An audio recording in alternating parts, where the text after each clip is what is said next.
runtii aniga waa ila fiican tahay. Mukhtaar Robow Abumansuur waa nin oday oo yaqaano oo goboladan taariikh ku leh oo runtii dad badan ay yaqaanaan. Marka haddii uu fikirka marka hore uu qabayna waxaan ka rajeynaynaa asigana inuu fikirka fiican oo ummadda dowladnimada iyo soomaalinimada leh inuu raaco. dowladda Maraykankana way ku mahadsan tahay. waxaan rajeynaynaa goboladan nabadooda oo qayb ka noqon doonta biidnillahi kariim tallaabada ay dowladda America ay qaaday. waxaan ka rajeynaynaa Sheekh Mukhtaarna inuu sida dowladda niyadsamada dowladda America ay u qaaday inuu asigana mid lamid ah u qaado.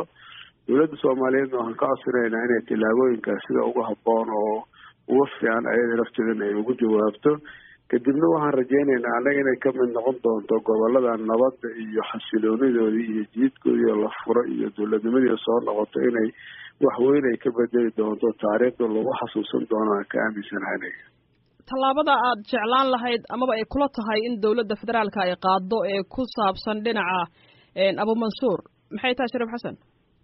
Abumansuur inay dowladdu ay soo dhaweyso sida dowladda United States bay u ogolaatay in laga qaado xayiraadda inay dowladda Soomaaliyeed arrinteeda inkastoo aan aaminsanahay markii horeba inay dowladda Soomaaliyeed ay ka shaqaysay haddana inay aada iyo aada u soo dhaweyso la xiriiraan Sheekh Mukhtaar iyo sidii arrintaa iyada ay dadkan iyo lisu waafajin lahaa oo lisu fahmi lahaa inay dowladda Soomaaliyeed ay ka shaqaysaan ka codsana. adiga kaalin intee la-eg baad ku lahayd in xayiraadda dowladda Maraykanka ay ka qaado Mukhtaar Robow Abumansuur? anigu hadda saasaan yeelay ma dhihi kare laakiin kolley uuna si niyaddeeda aada jeclayd waa in laga qaado. aad baan u rabay aniga in laga qaado. waa garta hadda gobolkiibuu dhinac kaga sugan yahay kooxdii uu ka tirsanaana wuu ka soo go-ay dowladdii federaalka ahna weli ma gaarin dowladdaadii goboleedka koonfur galbeed Soomaaliyana weli xiriir toosa lama leh sidaan qiyaasayo. marka joogistiisa gobolka isagoo meel dhexe taagan culays intee la-eg way ku haysaa maamulkaaga? maya hadda kolley un anaga waxaan aaminsanahay mar haddii asi culaasyada laga qaaday dadkuna kolley un asiga naftiisa hadda uu ogolaado inuu dowladda la shaqeeyo. waxaan rajeynaynaa dadkaani dhibaatada iyo culeyska iyo jididkan oo xiran iyo dhibka inay ka bixi doonaan baan aaminsanahay. anigana waan maqnaa hadda insha allah waa dardar gelin doonaa dowladda Soomaaliyeedna waan kala xiriiri doonaa.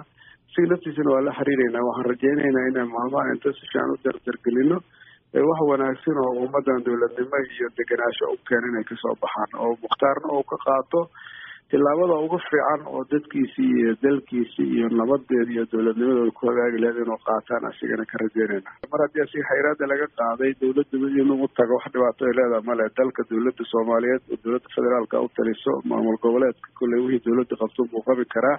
saas ay tahay laakiin dalku waa dalkiisa meel walbana waa u gudbi karaa meeshana wuu joogi karaa. wixii dowladda la garato unbaa la samayn doonaa. laakiin mar walba waxaan aaminsanahay in fikirkan isku soo dhawaashaha oo in inta aada loo fikiro oo aada loo wanaajiyo oo wax badan oo tiri doono haddii si fiican loo isticmaalo. waxaa hore noo soo gaartay markii xayiraadda dowladda Maraykanka ay ka qaaday Sheekh Mukhtaar Robow Abumansuur in kooxdii uu ka tirsanaya Al-Shabaab in ay saartay culays ah in ay weerar ku qaado oo ay gacanta ku soo dhigto Mukhtaar Robow Abumansuur. marka adinku kaalin intee leeg waad ka geysanaysaan haddii khatar ay soo wajahdo Sheekh Mukhtaar Robow Abumansuur oo hadda isagoo aan ka tirsanayn kooxdii hore uga tirsanayn lagu yaqaanay Al-Shabaab? insha allah Sheekh Mukhtaar Robow oo joogo goboladan hadda inay hadda kooxdaas inta aadaan ay wax ka qaadi doonaan maba u malaynayo. haddii wax nooga baahdan waa kaalmayn doonaa laakiin waxaan aaminsanahay inuu isaga filaya. ilaa hadda wax gurmada ma u fidiseen oo aad ku difaacaysaan Robow? insha allah anigu intaan ka aaminsanahay asaas iga filan runtii meesha haddii mar uu goboladan uu joogo Sheekh Mukhtaar Robow goboladan gobol hadda inta lagu weeraro oo wax lagu yeelan kara inay tahay u malayn maayo haddii aysan dowladduba aysan ahayn koox isharuursatay oo tuuga oo meela ku dhuumaalaysan inta u tagtay inay wax ka tari karaan u malayn maayo. ilaa iyo hadda wax xiriira oo idin dhex maray adiga iyo Sheekh Mukhtaar Robow maadaama gobolka aad ku wada sugan tihiin nin gobolka ka soo jeedana uu yahay wax xiriir oo idin dhex maray ma jirtaa oo toos ah? si dadban oo xiriir si dadban ugu dhex maray waa jiraan laakiin si toos ah isuma inaan helin. aniga waan maqnaayo marka laakiin hadda wixii ka dambeeya insha allah waa wada xiriireynaa waan is arki doonaa biidnillahi alkariim. xiriirka ugu horeeya aad wada samaynaysaan muxuu noqonayaa Shariif? kolley sidii wax loo wanaajin lahaa buu noqon doonaa. haragaag sidii wax ku wanaagi lahaayeen oo dowladnimada iyo ay u hagaagi lahaayeen oo goboladan dadkooda ay u degi lahaayeen. goboladan waxyaalaha abaartan iyo u jilciyey oo dadka rafaadiyey waa kuwa dowladiidka oo ummadda ay ka shaqaysan lahayn oo ummadda isku xamari lahayihiin ummadda kaalmadii loo soo ogolaaday loo gaarsiin lahaa. marka sidii ay taas ku hagaagi lahayd baan ka hadli doonaa marka ugu horeysa.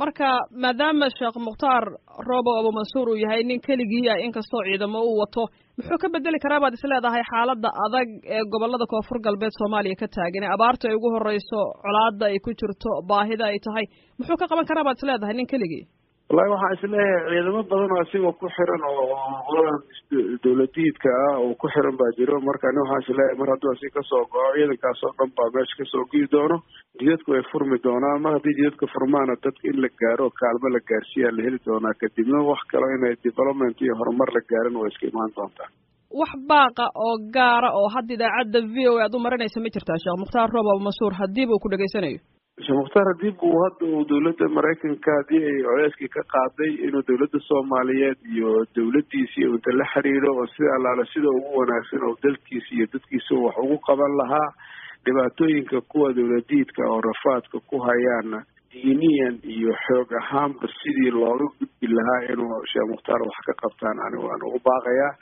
ummadda soomaaliyeed meel kasta ay joogtana kuwa dawladiidka inay iska yaana qabaan waxaan ku darayaa in baaq waxaan u jeedinayaa hay-adaha United Nationka iyo kuwa aan dawliga ahayn iyo kuwa dawliga iyo dawladaha iyo ummadda soomaaliyeed iyo dawladda soomaaliyeed waxaan u baaqayaa dadkan bakool ka soo qaxay oo dhibaatada badan ku haysato magaalada baydhabo geeskeeda soo fadhiistay inay dhibaatadaas wax lagala qabto oo loo soo gurmadaan ugu baaqaya